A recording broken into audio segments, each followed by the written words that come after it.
ಇಸ್ಲಾಮಿನ ಪವಿತ್ರ ಗ್ರಂಥದ ಹೆಸರೇನು? ತೌರತ್, ಬೈಬಲ್, ಕುರಾನ್, ಗೀತಾ. ಇಸ್ಲಾಂ ಧರ್ಮದ ಪ್ರಕಾರ ದೇವರು ಕಳುಹಿಸಿದ ಕೊನೆಯ ಪ್ರವಾದಿ ಯಾರು? ಮೋಸೆಸ್, ಜೀಸಸ್ ಕ್ರೈಸ್ತ, ಮೊಹಮ್ಮದರು, ಇಬ್ರಾಹಿಮರು.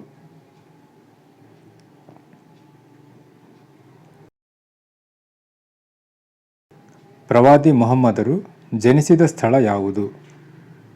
Madina, Jerusalem, Mecca, ಬಗ್ದಾದ್.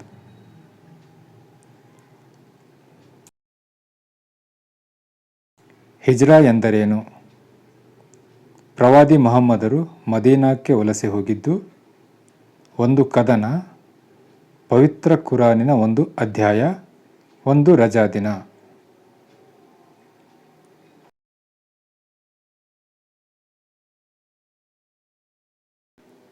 ಇಸ್ಲಾಮಿನ ಪ್ರಕಾರ ಯಾವ ದೇವದೂತರು ಪ್ರವಾದಿ ಮೊಹಮ್ಮದರಿಗೆ ಕುರಾನಿನ ಸಂದೇಶಗಳನ್ನು ತಲುಪಿಸಿದರು? ದೇವದೂತ ಮೈಕೇಲ್, ದೇವದೂತ ಜಿಬ್ರೇಲ್, ದೇವದೂತ ಇಸ್ರಾಫಿಲ್, ದೇವದೂತ ಇಂಜೀಲ್.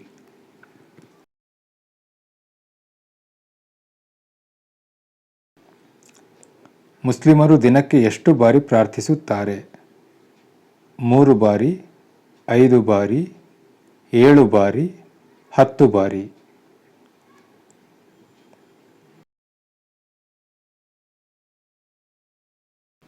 ಇಸ್ಲಾಂ ಎಂಬ ಶಬ್ದದ ಅರ್ಥವೇನು? ಶಾಂತಿ, ದೇವರ ಇಚ್ಛೆಗೆ ಶರಣಾಗುವುದು, ಪವಿತ್ರತೆ, ಮಾರ್ಗದರ್ಶನ.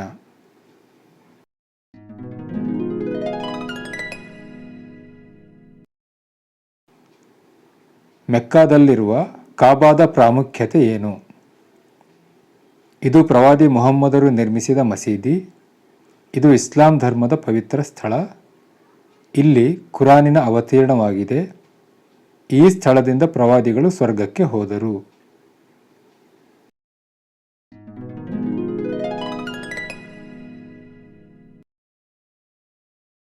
ಇಸ್ಲಾಮಿನ ಯಾವ ತಿಂಗಳು ಉಪವಾಸದ ತಿಂಗಳಾಗಿದೆ?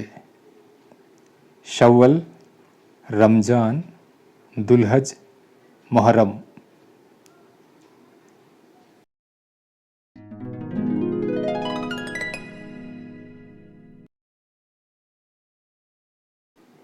ಮುಸ್ಲಿಮರು ತಮ್ಮ ಜೀವನದಲ್ಲಿ ಒಮ್ಮೆಯಾದರೂ ಮೆಕ್ಕಾ ಯಾತ್ರೆಯನ್ನು ಮಾಡಬೇಕು. ಈ ಯಾತ್ರೆಗೆ ಏನೆಂದು ಕರೆಯುತ್ತಾರೆ? ಝಕಾತ್, ಸಲಾತ್, ಹಜ್, ಹಿಜ್ರಾ.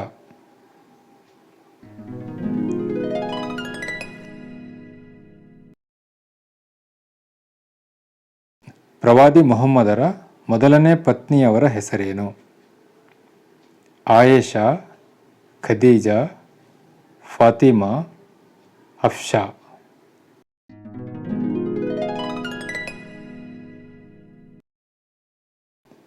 ಇಸ್ಲಾಂ ಧರ್ಮದ ಮೊದಲ ದಿನಗಳಲ್ಲಿ ಅದರ ಹಾದಿಯನ್ನು ಸುಗಮಗೊಳಿಸಿದ ಮೊದಲ ಯುದ್ಧ ಯಾವುದು? ಬದ್ರ್ ಯುದ್ಧ, ಉಹುದ್ ಯುದ್ಧ, ಖೈಬರ್ ಯುದ್ಧ, ಕರ್ಬಲಾ ಯುದ್ಧ.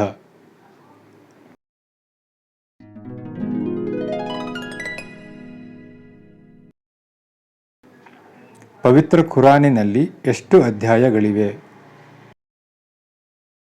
30, 86, 114, 99.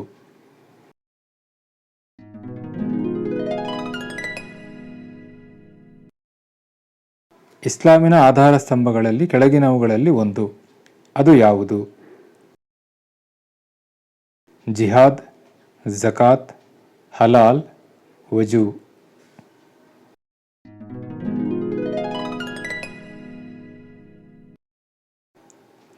ಇಸ್ಲಾಂ ಧರ್ಮದ ಪ್ರಕಾರ ಸುನ್ನತ್ ಅಂದರೆ ಏನು?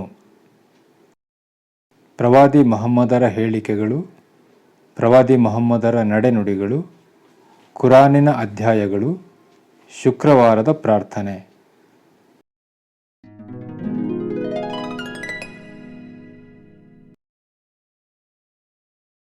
ಕೆಳಕಂಡ ದೇಶಗಳಲ್ಲಿ ಹೆಚ್ಚು ಮುಸ್ಲಿಂ ಜನಸಂಖ್ಯೆಯನ್ನು ಹೊಂದಿದ ದೇಶ ಯಾವುದು? Saudi Arabia, Pakistan, Indonesia, Egypt.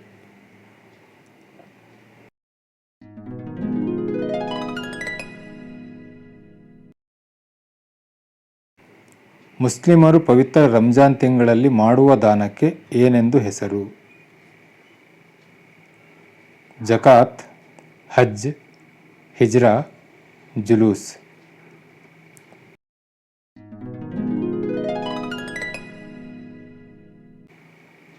ಪ್ರವಾದಿ ಮೊಹಮ್ಮದರು ನಿಧನ ಹೊಂದಿದ್ದು ಯಾವ ವರ್ಷದಲ್ಲಿ? ಕ್ರಿಸ್ತಶಕ 632, ಕ್ರಿಸ್ತಶಕ 622, ಕ್ರಿಸ್ತಶಕ 610, ಕ್ರಿಸ್ತಶಕ 570.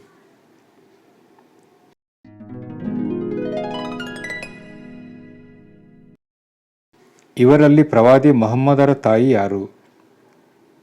ಅಮೀನಾ, ಫಾತಿಮಾ, ಆಯೇಷಾ, ಖದೀಜಾ.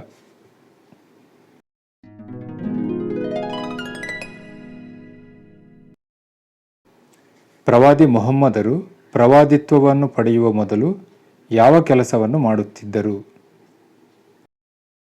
ರೈತರು, ಶಿಕ್ಷಕರು, ವ್ಯಾಪಾರಿಗಳು, ಬಡಗಿಗಳು.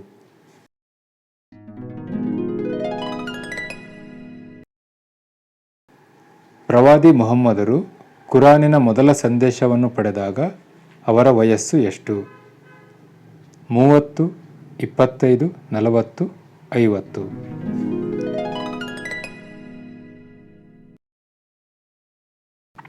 ಪ್ರವಾದಿ ಮೊಹಮ್ಮದ್ ಅವರು ಮೊದಲ ಸಂದೇಶ ಪಡೆದಿದ್ದು ಯಾವ ಗುಹೆಯಲ್ಲಿ? ತೌರ್, ಉಹೂದ್, ಹಿರಾ, ಕೂಬಾ.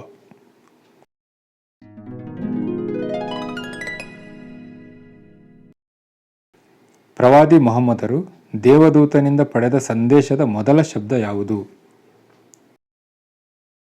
ಪ್ರಾರ್ಥಿಸಿ, ಓದಿರಿ, ಆರಾಧಿಸಿ, ಉಪವಾಸ ಮಾಡಿ.